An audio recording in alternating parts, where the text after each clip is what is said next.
নারীদের ত্যাগ ও নেতৃত্ব ছিল এবারের গণঅভ্যুত্থানের চূড়ান্ত সাফল্যের অন্যতম মূল ভিত্তি, কিন্তু তাদের অবদান কতটুকু মূল্যায়িত হয়েছে, গণঅভ্যুত্থানে নারীর ভূমিকা নতুন করে কেন পর্যালোচনা করা প্রয়োজন, তা নিয়ে লিখেছেন সৈয়দা লাসনা কবির ও মোহাম্মদ ইসা ইবনে বিলাল। 2024 সালে জুলাই-আগস্টের গণঅভ্যুত্থান বাংলাদেশের ইতিহাসে গণতন্ত্র, সুশাসন এবং সামাজিক ন্যায়ের আকাঙ্ক্ষার জন্য লড়াইয়ের এক উজ্জ্বল অধ্যায়। এই অভ্যুত্থান বৈষম্যের বিরুদ্ধে সমগ্র জাতিকে একত্রিত করেছিল। নারী শিক্ষার্থীরা ছিলেন এই আন্দোলনের প্রথম সারির যোদ্ধা।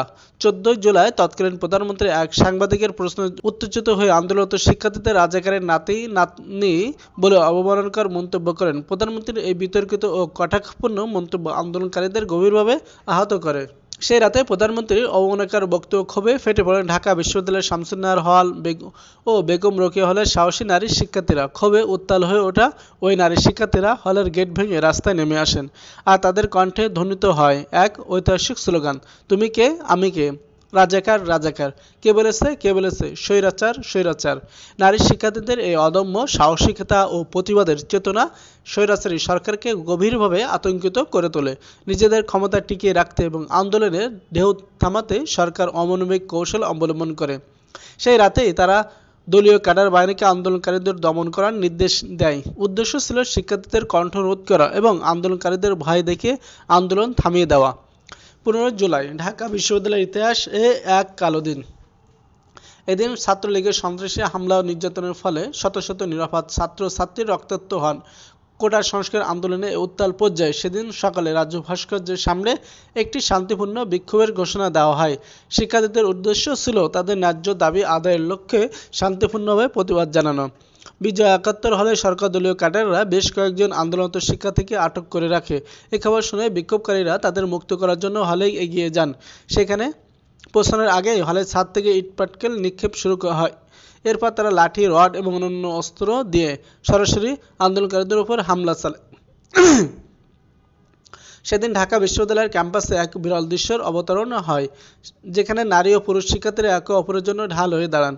যখন সন্ত্রাসীরা নারী শিক্ষার্থীদের আক্রমণের লক্ষ্যবস্তুতে পরিণত হয়, তখন পুরুষ শিক্ষার্থীরা তাদের রক্ষা করতে ছুটে আসেন। আবার যখন পুরুষ শিক্ষার্থীরা হামলার শিকার হন, তখন সাহসী নারী শিক্ষার্থীরা তাদের আশ্রয় দেন। সেদিন নারী শিক্ষার্থীরা প্রমাণ করেছিলেন তারা কেবল নিজেদের অধিকারের জন্য নয়, সহপাঠীদের রক্ষার জন্য প্রাণপণে লড়াই করতে প্রস্তুত। তারা দেখিয়ে দেন যে অন্যায়ের বিরুদ্ধে রুখে দাঁড়াতে সাহসই সবচেয়ে বড় হাতিয়ার। এই সাহসই পরবর্তী সময়ে পুরো জাতির মধ্যে অসীম সাহসের সঞ্চার করে সহায়ক ভূমিকা পালন করে।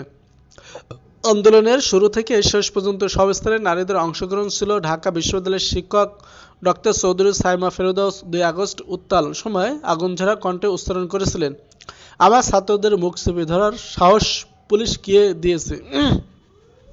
আমার ছাত্রদের মুখ চেপে ধরার সাহস পুলিশকে কে দিয়েছে? শিক্ষার্থীদের পুলিশের লাঠিপেটা ও গ্রেফতার থেকে রক্ষা করার জন্য নিজেকে ঢাল হিসেবে উপস্থাপন করেছিলেন ঢাকা বিশ্ববিদ্যালয়ের লোক প্রশাসন বিভাগের প্রভাষক এবং বর্তমান সহকারী প্রক্টর শেহরিন আমিন ভূঁইয়া। ঢাকা বিশ্ববিদ্যালয়ের এক নারী শিক্ষার্থী সেদিন দৃঢ় প্রত্যয়ে বলেছিলেন, আমাদের একটি মেধা পড়লে 10টি কোটা গিলে খাবো। গিলে খাবো মানে গিলে খাবো। বাবাকে বলে এসেছি, যদি মরে যায় বিজয়ের পর যেন আমার লাশ দাফন করা হয়। আন্দোলনের সময় এক অসুস্থ মা রাস্তায় দাঁড়িয়ে আন্দোলনে অংশগ্রহণকারীদের শিক্ষার্থীর উদ্দেশ্য বলেছিলেন, বাবা আমি অসুস্থ, তাই তোমাদের সঙ্গে যেতে পারছি না, তোমাদের জন্য দোয়া করেছি, তোমরা বিজয় নিয়ে আসবে। অনেক মা তাদের কোলের শিশুদের নিয়ে আন্দোলনে যোগ দিয়েছিলেন এবং বলেছিলেন, আমার তো বড় কোনো সন্তান নেই, তাই এই কোলের শিশুকে নিয়েই আন্দোলনে এসেছি। আন্দোলনের কণ্ঠস্বর হয়ে দাঁড়ানো এই অসম সাহসী নারীদের অনেকেই শেষ পর্যন্ত মৃত্যুকে বরণ করেছিলেন। সরকার পতনের 5 আগস্ট পুলিশের গুলিতে সাভার থানা রোডে নিহত হন নাফিসা। একই দিনে বেলা 11টায় গাজীপুর 2 নম্বর ওভারব্রিজের কাছে মিছিল থাকা অবস্থায় গুলিবিদ্ধ হয়ে প্রাণ হারান রীতা আক্তার। হেলিকপ্টার থেকে ছোড়া গুলিতে নিহত হন নারায়ণগঞ্জের বাসার ছাদে খেলতে থাকা মাত্র 6 বছরের শিশু গফি রায়। উত্তরাতে হেলিকপ্টার থেকে ছোড়া গুলিতে প্রাণ হারায় 10ম শ্রেণীর শিক্ষার্থী নাইমা সুলতানা। 5 আগস্ট টঙ্গীতে এইচএসসি পরীক্ষার্থী নাফিসা হোসেন গুলিবিদ্ধ হয়ে মারা যান। বেলা 2টার দিকে গুলিবিদ্ধ হওয়ার পর তিনি বাবাকে ফোনে বলেছিলেন, আব্বু আমি মারা যাচ্ছি, লাশটা নিও। এই কথাগুলো বলে দেয় নারীরা কি পরিমাণ সাহস এবং প্রতিজ্ঞার সঙ্গে আন্দোলনে ঝাঁপিয়ে পড়েছিলেন।